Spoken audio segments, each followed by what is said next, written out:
Bonjour à tous et bienvenue sur cette chaîne YouTube. Merci à vous d'être de plus en plus nombreux. Je voudrais commencer cette année par vous souhaiter tous mes meilleurs vœux, plein d'amour, de joie, de prospérité et d'émerveillement.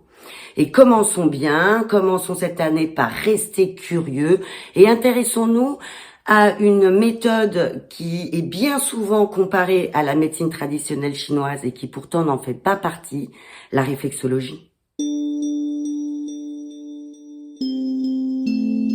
La réflexologie n'agit pas via les méridiens et les points d'acupuncture. C'est pour ça qu'elle ne fait pas partie de la médecine traditionnelle chinoise.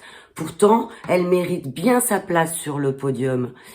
Cette pratique manuelle donc de pression et de massage va, tout comme la médecine traditionnelle chinoise, harmoniser les différents organes, les différentes parties du corps, mais aussi le système lymphatique, le système sanguin, le système nerveux ou encore le système hormonal.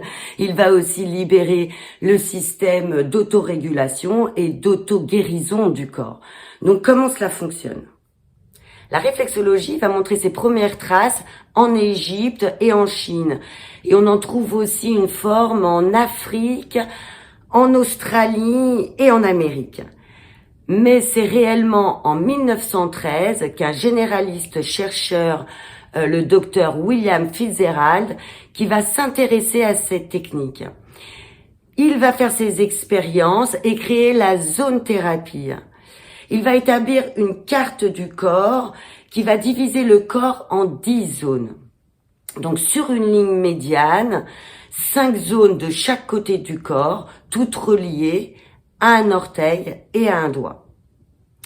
Mais c'est dans les années 30 qu'une Américaine, Eunice Ingham, qui va apporter donc une nouvelle façon de voir la réflexologie, en montrant le réflexe des différentes viscères sur les pieds.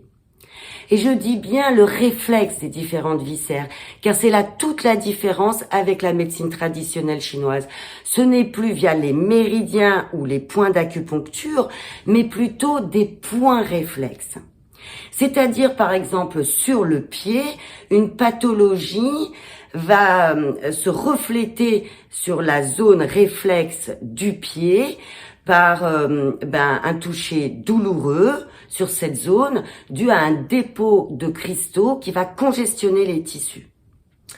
Donc le travail sur cette zone réflexe va donc passer par le nerf rachidien jusqu'à la moelle épinière, jusqu'à l'encéphale qui va traiter l'information et qui va redistribuer l'information en harmonisant le corps. Donc, l'association entre le pied et la zone réflexe du corps à traiter va plutôt se faire via le système nerveux du corps. La réflexologie va se décliner en 5 spécialités. La réflexologie plantaire, palmaire, auriculaire, faciale et crânio-sacrée. Donc la réflexologie plantaire va nous montrer le pied comme le corps en miniature, où chaque partie du pied donc va être morcelée dans ses zones réflexes. Donc tout associé à une partie du corps, à une viscère ou plus précisément même à des organes ou des glandes. La réflexologie palmaire va nous considérer les mains comme le miroir du corps et donc également morceler les mains en différentes zones réflexes où chaque partie va être associée à un organe, une glande ou une partie de votre corps. Cette méthode est pratiquée bien souvent lorsque la réflexologie plantaire n'est pas adaptée, ou il y a des personnes, ils aiment pas qu'on leur masse les pieds, ou bien c'est tout simplement impossible. La réflexologie faciale, considère que la structure du corps part par le front et le nez. et détermine donc également des zones réflexes au niveau du visage. Ces zones réflexes étant plus près du cerveau, les informations n'ont plus à passer via la moelle épinière et donc ces informations sont traitées beaucoup plus rapidement. Quand cette méthode est pratiquée comme au Vietnam où elle a été énormément développée, avec des pressions intenses, cette pratique peut être très douloureuse, voire désagréable. En Occident, cette pratique est malheureusement souvent considérée comme un soin du visage. La réflexologie crânio-sacrée est fortement influencée par l'ostéopathie et le mouvement respiratoire primaire. C'est un mouvement rythmique, incontrôlé, involontaire, qui est pourtant présent dans tout le corps. Il est souvent assimilé au flux et reflux d'une marée. Donc la réflexologie crânio-sacrée englobe toutes les structures du crâne, mais aussi de la colonne vertébrale et du sacrum. Donc cette perception de ce mouvement fluidique au niveau du crâne va donner des informations qui seront corrigées au niveau du sacrum via toujours ces zones réflexes présentes sur le crâne, la colonne et le sacrum. Et il nous reste la réflexologie auriculaire ou auriculothérapie, qui est une méthode redécouverte et développée en 1951 par le Lyonnais Paul-François-Marie Nogier, qui a symbolisé l'oreille comme représentant un fœtus, et donc aussi tout le corps étant dans cette oreille.